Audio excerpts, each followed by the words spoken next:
everybody, welcome to Stitchmas Day 1.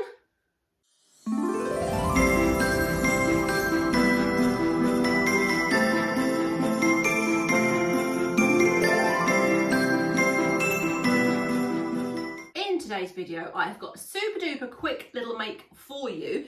Now, do you see this gorgeous poinsettia? I bought this from Tesco's for £3.50. I'm sure you can get the equivalent in the States or wherever you may be watching this from, but we like to have these at Christmas.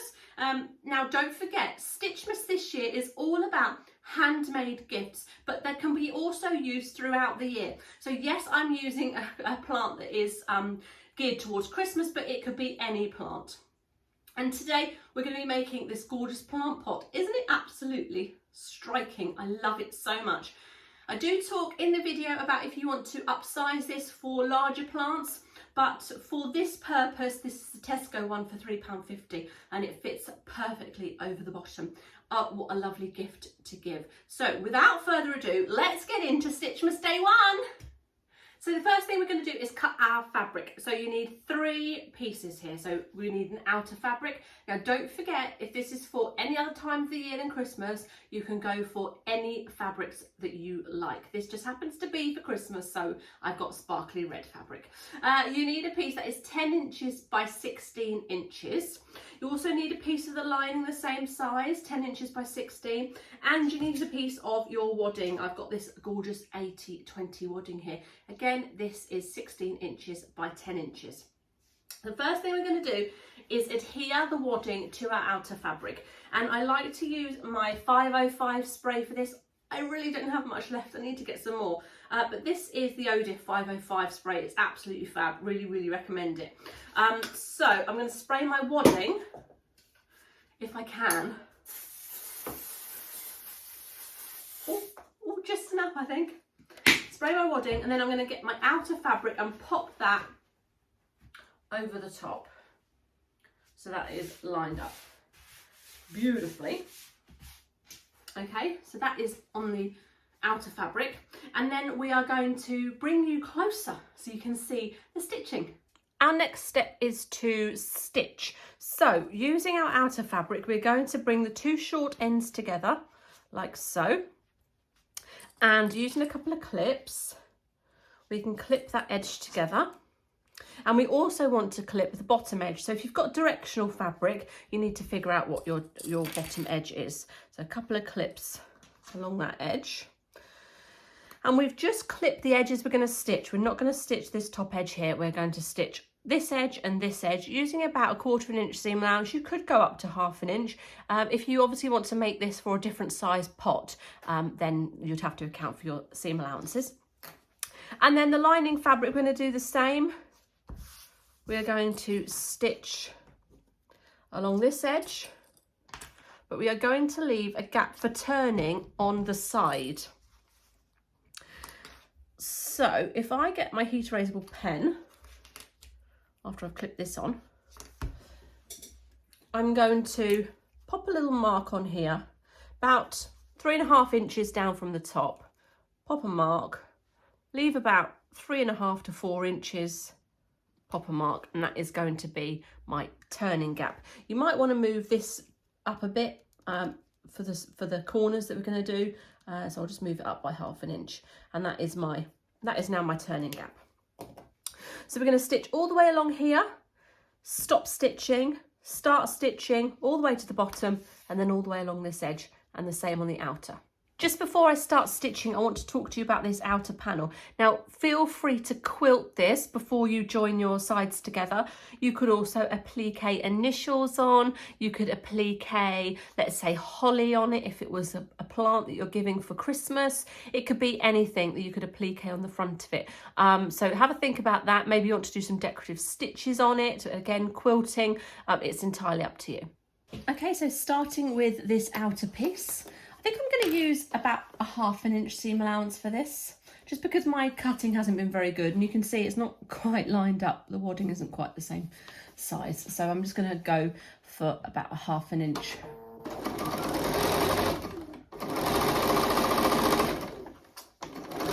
So remember, with the outer fabric, we're going all the way down both sides.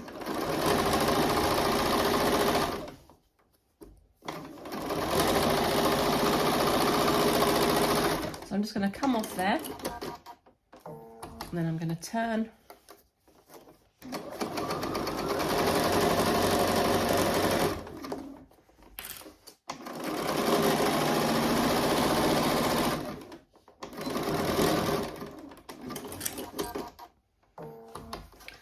So that's our outer stitched.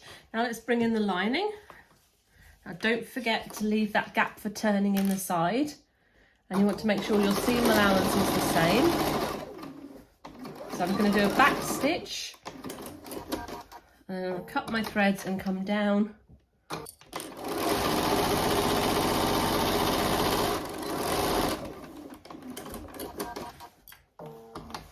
Okay, so there's our turning gap. Just there. The next step is to square off these bottom corners. Okay, so taking a ruler and a heat erasable pen, what you need to do is from the seam, so where you've stitched, you want to measure 2 inches in and 2 inches up, and then draw yourself a square. And this is from the bottom corner. You can see I've stitched this edge and I've stitched this edge. So now I've drawn myself a square. And I'm going to do that on the other side. Now this side, we don't have a seam allowance. So what we're going to do is just go up 2 inches from the edge there, okay? So we're going to go up the edge 2 inches and along 2 inches. Okay, so that is our square. We're then going to cut those out. I'm using the biggest scissors you've ever seen, but of course you can use smaller scissors than this. I'm just desperate to try and use these scissors. So we're going to cut out this square. Mind your fingers if you're using silly size scissors. Cut those square.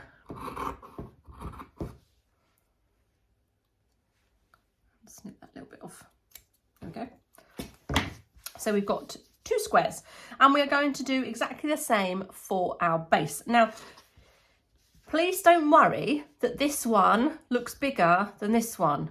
That's because you've started your 2-inch measurement from this seam allowance. This side doesn't have the seam allowance. If I was to put my hand there, you can see they're the same size. So don't be fooled by this edge here, because that doesn't count. We're going to do the same with the lining. So bottom edges. This side is my folded side, so 2 inches up and across my square. And then this side is the side with the seam allowance. So along the seam allowance, 2 inches. Oh, that's 2.5 inches. Don't do that. 2 inches and 2 inches. And we're going to snip those off. Should I use better scissors? I'll go for my Christmas scissors instead. So just snip that off.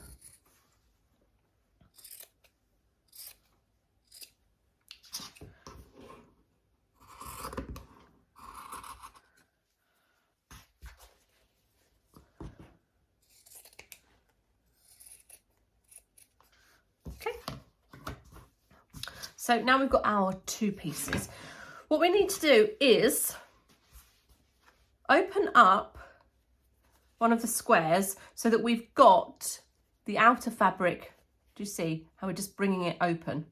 And then we're just going to pull it across and line up this bottom edge like this. And we're going to pop a couple of clips in. 1, 2, and repeat for the other side.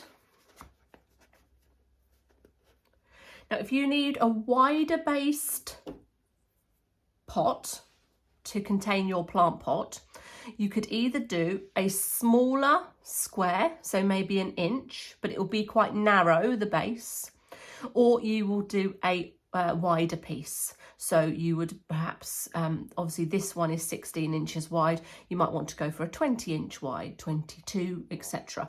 But still use a 2-inch, and then you've got a nice boxy bottom, but it will be bigger. You could go up to 3 inches as well. That would look really nice. So we've clipped those, and then we're going to just simply stitch across, but we need to do the same with the lining as well. So bring these edges together like so, she says as she lets go of it, roughly.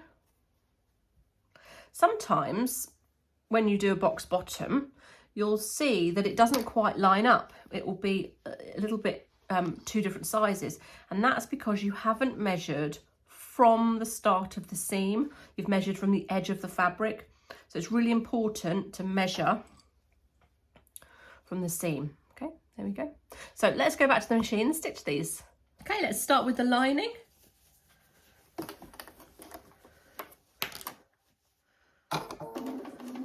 And do a back stitch as well. Straight across. And then a back stitch at the end. Make that bottom nice and secure. Who doesn't want a secure bottom? Right, moving on swiftly to this side. Here we go.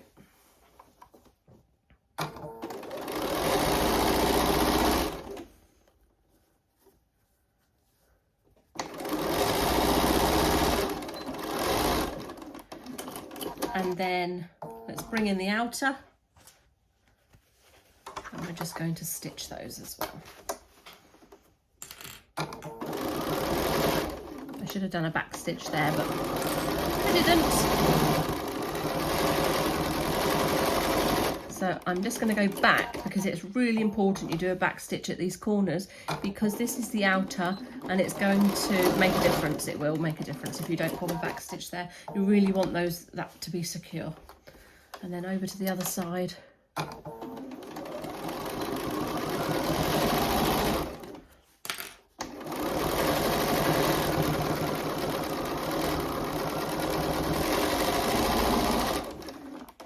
Lovely.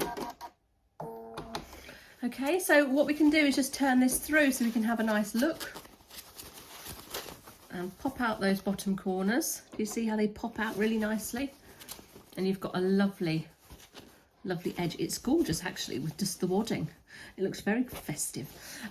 But let's come back to the mat and we will lay these together. Right, so the next stage is we want to pop these together. So it's really important to always remember right sides together. So I've turned this outer so it's the right way out. So that means the lining has got to go over this right side down. So I'm not going to turn my lining round. The lining stays as we stitched it. And we're going to pop this outer inside our lining, like so, and pop it right down to the bottom. And then what we want to do is line up this seam. So this is the side seam, remember. We're just going to line that up with a clip. There we go. And then we can wriggle this together so the two top edges meet. Now this is where you want to make sure that you've used the same seam allowance on both pieces, or it won't fit. If you've used a 1/4 inch seam allowance on one piece and a 1/2 inch on the other, they won't come together. There we go. I did use the same. I did think then, did I? Yes, I did. So they're together. What we're going to do is stitch around this complete edge using, well, it's up to you, 1/4 inch seam allowance, 1/2 inch, whatever it is you want to do. I might go a little bit bigger than 1/4 inch here because there's quite a few layers. I want to make sure I do catch them all. So I'm going to stitch all the way around the outside edge and then we can turn through. So to stitch this, I'm actually going to take the table off my machine so that this will sit over the arm of my machine. And I'm going to start stitching just before that seam. And I'm going to take my stitch all the way round. Just make sure everything is still lined up.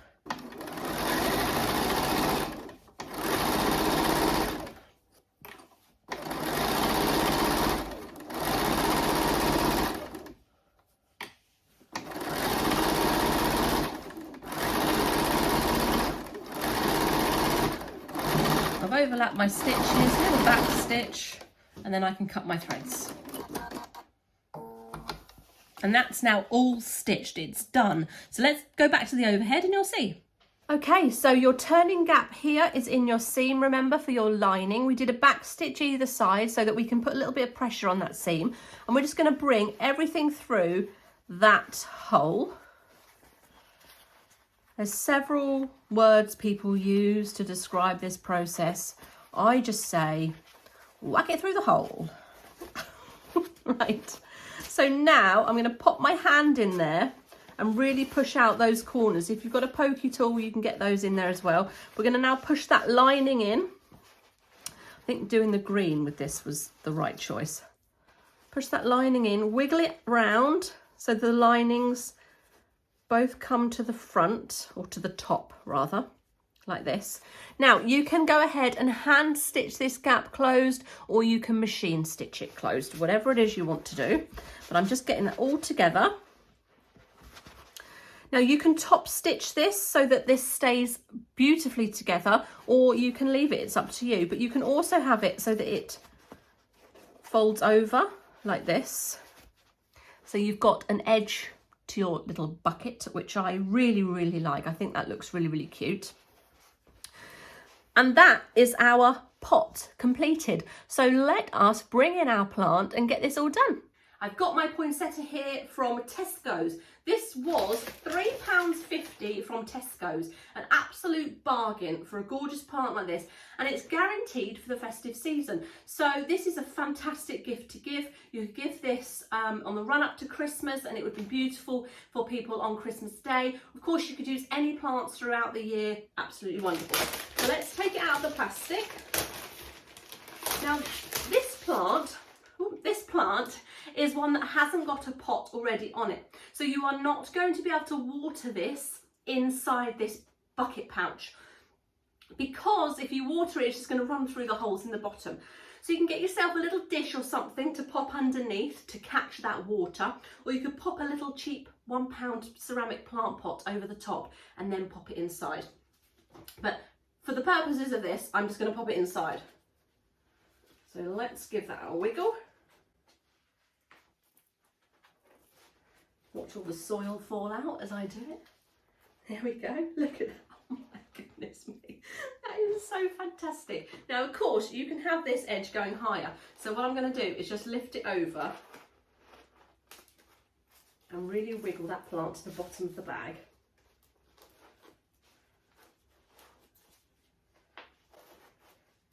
Oh, it's gorgeous, isn't it? Look at that.